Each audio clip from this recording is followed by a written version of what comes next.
মানে যত বেশি আপনজন তাদেরকে কিন্তু তুই বলা যায়।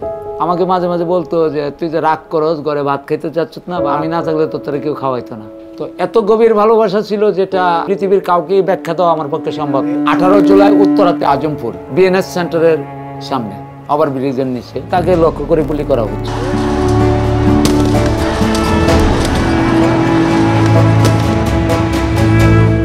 19 তারিখে যখন আমরা গ্রামের বাড়িতে যাই সকালে জানাজা পড়াইতে, কয়েকজন সাধারণ পাবলিক কাঁদতেছে। তো ওরা এত কান্না করতেছে, আমি তো তাদেরকে চিনি না। আমি জিজ্ঞাসা করলাম, তোমরা এত কান্না করতেছো, তোমরা কে, কোথায় থেকে আসছো? পরে বললো যে আমি যখন নারায়ণপুর কেয়ার হাসপাতালে আসছি ডাক্তার দেখানোর জন্য, 5.5-7টা টেস্ট আমাকে দিয়েছে। আমি টেস্টের টাকা আমার কাছে ছিল না, তার মানে ব্যক্তি বের করে বললো না টাকাটা নিয়ে তুমি টেস্ট করো। যখন তা আমি স্যারের ওষুধ খেয়ে আমি ভালো হয়েছি।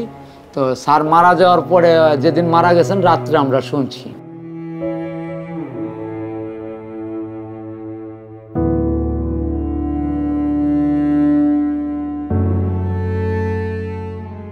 আমার ছেলে আমার জন্য অনেক কষ্ট করছে। মারা গেছে দিনও আগের দিন রাত্রে, বুধবার দিন রাত্রের 2টা-2:30 পর্যন্ত আমার হাত পাও লোশন দিয়া মাইকা ডইলা দিচ্ছে। আমার ছেলে বাসাতে নেমে আমার জিজ্ঞাসা করতেছে, মা তোমার কিছু লাগবো, তুমি কি খাবা বলো। পরে আমি বললাম যে বাবা, ওই দিন যে আইসক্রিম দিয়ে আমরা ওই আচার মাখার যে মশলাটা দিয়ে আমরা দুইজনে আইসক্রিম খাইছিলাম না, আমার কাছে খুব ভালো লাগছে, এটা আনতে পারবি? পরে আমার ছেলে এটা আনতে এই স্টেশনে গেছে গা। ওর কাছে সব কিছুর আগে ছিল ফ্যামিলি, তার পরিবারের প্রাধান্য বেশি দিচ্ছে। তানভীর হচ্ছে প্রচন্ড জাস্ট একটা মানুষ ছিল। সে কখনো কোনো কিছু অন্যায় দেখতে পারতো না। নস্টালজিক লাগে অনেক, কারণ তানভীরের সাথে আমি প্রচুর হাঁটাহাঁটি করতাম। ইনফ্যাক্ট এই লেকের পাশে আর কি। ফিজিক্যালি অনেক অ্যাক্টিভ ছিল ও, মার্শাল আর্টে ব্রাউন বেল্ট ছিল।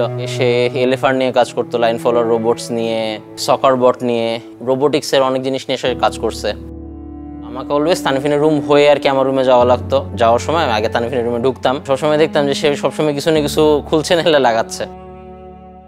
ওর তোর স্টার্ট আপে ছিল আর কি, ড্রোন নিয়ে প্রচুর কাজ ছিল।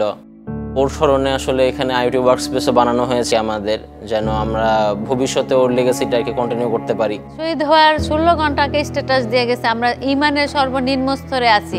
একটা সাজোয়া যান যেতে যেতে ইউটার্ন দিয়ে গুলি করতে গেছে, আমার ছেলেকে অবর করে চলে গেছে। চলে যাওয়ার যেও আবার ঘুরে আবার আমার ছেলেকে গুলি করছে। এইখানে একটা বড় গুলি এখানে আছে, আর এখানে অনেক ছড়া গুলি। আমি যাই দেখি আমার ছেলে ইমার্জেন্সিতে, তখন আমি মনে করছি কি আমি আমার ছেলেটাকে হাত দিলে মনে হয় আমার ছেলে প্রাণ ফিরে পাবে। আমি হাত দিছি, আমার ছেলে প্রাণ ফিরে আসে নাই। আমার ছেলে দেশের জন্য শহীদ হয়েছে, আলহামদুলিল্লাহ। পারি না সহ্য করতে, সারাদিন অপেক্ষায় থাকি যে ছেলে সন্ধ্যায় বাসায় আসবে। কই আমার ছেলে তো আর সন্ধ্যায় আসে না বাসায়। কতটা তুমি হারালে বন্ধু, কেঁদেছে অন্তর।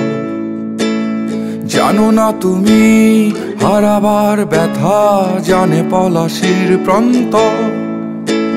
হারিয়ে গেছে যেখানে মায়ের সোনার নলুকখানি, দোলা ভরা ক্ষেতের ফসল, সাজানো ফুলদানি।